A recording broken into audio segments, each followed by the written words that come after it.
Ngayong binitawan na ni Coach L.A. Tenorio itong si Rafi Rivis ay nagkaroon na ng oportunidad ang Magnolia na magdagdag ng iba pang players mula dito sigurado sa iba't ibang koponan kabilang na ang Converge Fiber Xers. Dahil alam nating may open slot na dito sa Magnolia, so pwede silang kumuha dito sa Converge. Sa tingin ko ang pwedeng kunin ng Magnolia dito sa Converge Fiber Xers sa ngayon ay itong si Alex Stockton o kaya si Gio Ambohot. Sa dalawang nabanggit na player, mas madaling makuha itong si Gio Ambohot dahil mas mababa ang trade value niyan. Pero sa totoo lang, malaki ang may tulong ni Ambohot kung siya mapunta sa Magnolia at bigyan ng pagkakataon. Si Ambohot ay 6'8". Ito ay pwedeng maglaro ng sentro pero ang natural position nito ay isang stretch 4 na power forward. Meron itong 3-point shot at pwede itong gamitin ni Coach L.A. Tenorio bilang isang big man. Kaya sa tingin ko kulang lang sa oportunidad ito si Ambohot pero kung bibigyan ng minuto maraming maitutulong ito at maiaambag dito sa Magnolia Chicken Templados. Kinakailangan lamang bigyan ito ng tsansa. Kung sakasakali naman madali lang itong maite-trade. For example, pwedeng i-trade ng Magnolia itong si Joseph Periobo dito sa Converge kapalit ni Gio Ambohot. Kapipirma lamang ng kontrata nitong si Eriobo so pwedeng maging sign and trade yan. Pirma siya sa Magnolia pagkatapos ite-trade sa Converge kapalit ni Gio Ambohot. Magiging fair naman yan dahil dito si Eriobo isang inside player, power player yan at yan ang kinakailangan ngayon ng Converge Fiber Xers. Samantalang ang Magnolia naman, offensive player ang hinahanap nila.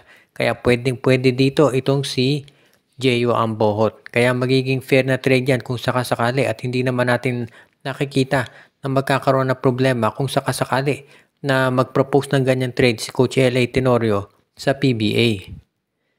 Napag-uusapan yung mga proposal dyan.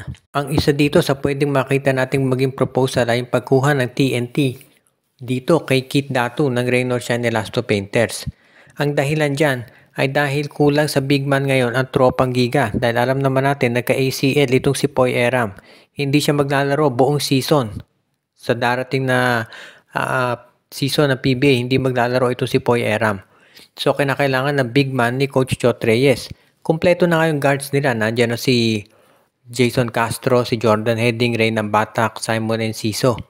Pero itong si Poy Eram, ang laking kawalan niya dahil ang matitirang center na lamang sa kanila, si Kelly Williams, si Henry Galinato, at of course, itong si Brandon Rosser. Pero pagdating kasi ng Commissioner's Cup, malalaki yung import ng kalaban. Sila ang gagamitin si Ronde Hollis Jefferson, 6'5 lang. So yan ang magiging problema nila ngayon. Kaya kinakailangan siguro talaga na magkaroon ng mas malaking player ng TNT. At yung pagkuha nga kay Keith Datu, ang nakikita natin na isang posibilidad dito. Yun nga lang sigurado na magiging mataas ang asking price dyan ni Coach Cheng Giao. Dahil alam naman natin si Coach Cheng, hindi yan basta-basta na lamang patatalo pagdating dito sa ganyang klaseng negosasyon. Kaya if ever na matuloy nga itong pagkuha nitong si Coach Chot Reyes kay Keith Datu, sigurado magiging either first round draft pick ang kapalit niyan or baka isang top player din nila. Magiging maganda yung negosasyon dito dahil siguradong hindi sabi natin padadaig si Coach Cheng Giao sa MVP group or kahit sa SMC. Samantala naman, very important kay Coach Chot Reyes na makuha si Keith Datu. Lalo na at naghahanap sila ng isa pang center.